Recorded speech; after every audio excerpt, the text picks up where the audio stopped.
What's up, turbo revers? Welcome back to another video. Welcome back to the channel of car enthusiasts. Today's video is going to be a little bit different.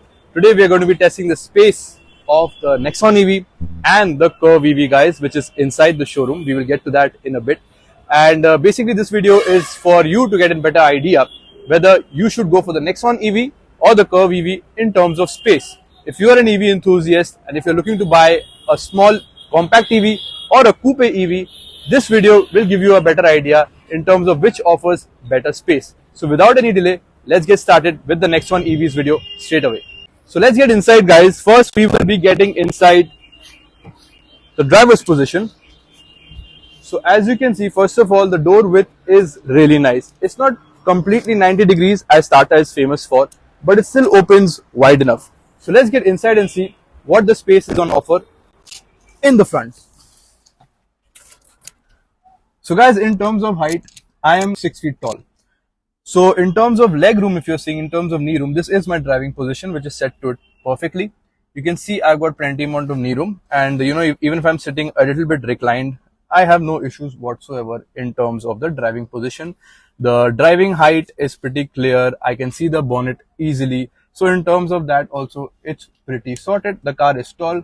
Getting inside and outside, it's not going to be a problem. So in terms of headroom, if I'm sitting like normally relaxed, so you can see I've got space of 3 fingers. So I think it's around 1.5 inch of space I do have in terms of headroom in the front.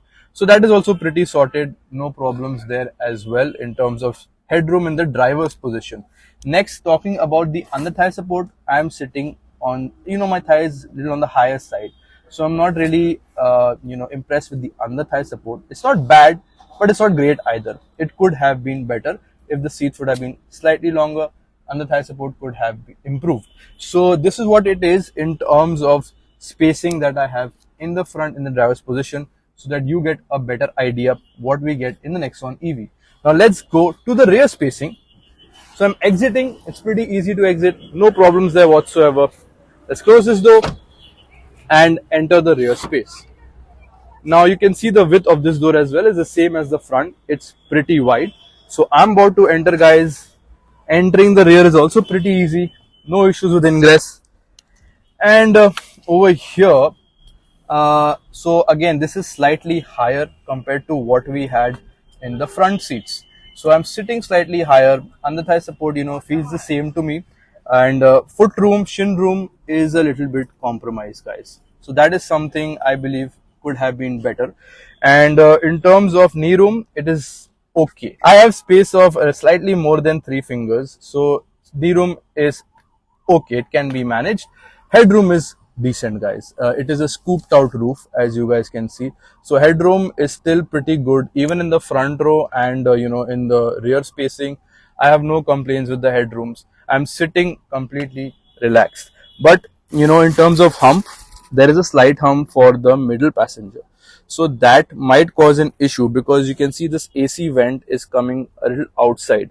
So the middle passenger might have to sit slightly wider compared to who's sitting on the sides.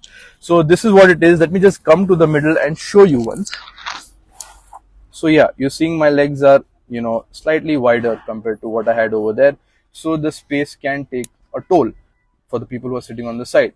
But again, it's nothing to complain about. For short journeys, you will be fine. For journeys like 50-60 kilometers, I don't think that will be a problem. Maybe longer journeys can have issues. You may have to switch seats with the person sitting on the sides. But anyway, the space, given the car's size, the space looks pretty sorted and decent enough. Now let's close the door of this car and without any delay, get inside the Curvv and see what it has to offer in terms of spacing. So guys, now it's the time to get inside the Curvv EV and check out how the space offering is in this particular vehicle. Let's get inside straight away. Opening the co-driver side's door. So basically, first of all, you can see how wide it opens. Opens pretty wide, which is good. And getting inside, ingress is not a problem for a guy who's as tall as me. So I'm wearing a cap. Let me just take off my cap. My hair is a bit messy, so excuse me for that. So for me, this is, you can see our headroom is completely gone. So what I'll have to do is adjust the height of this seat a little bit. So now I have better headroom, but I still have to go lower. So this seat was completely adjusted to the top in terms of height. So now my headroom feels a little bit decent. I have 2 fingers worth of headroom in the front. So first of all, let me give you a clarification. The reason I'm not sitting on the driver's side is because that is electrically adjustable and the battery of this car is sadly down. So I can show it to you from the co-driver's end because this is manually adjustable. So if I go completely low, my headroom of course improves, guys. So if you want to sit on the higher side, and if you are 6 feet tall or taller, this will be a problem. So it's best to adjust it on the lower side so that you get decent amount of headroom. For me, this headroom is still decent. Yes, so you can see almost 2.5 fingers space I'm getting. It is less than what I was getting in the Nexon EV, but in terms of knee room, it is slightly more sorted, I believe. In terms of under thigh support, I do not have much because you can see my knees are on the higher side, thighs on the higher side, so that is lacking. There's a lot of space that could have been utilized, but I'll have to extend my feet to get a little bit more support. That might be comfortable or uncomfortable for some people. Depending on different people, they have different levels of comfort, but this is what it is in terms of under thigh support. This is what it is in terms of knee room, and this is what I have in terms of headroom. This is me sitting absolutely comfortably, guys. So now, since you have explored this particular area of the front, let's get to the rear and see what's the story there. So closing this door, closes with a nice thud, and now opening the rear space door. Again, the door opening is pretty good, and ingressing is still easy. Okay, so guys, this is adjusted to my seating position, and knee room wise, I have almost 3 fingers of knee room, which is pretty good. I think 1 inch or slightly more than 1 inch of space I do have in terms of knee room compared to the Nexon. I believe it's slightly better, not over the top. It is slightly better.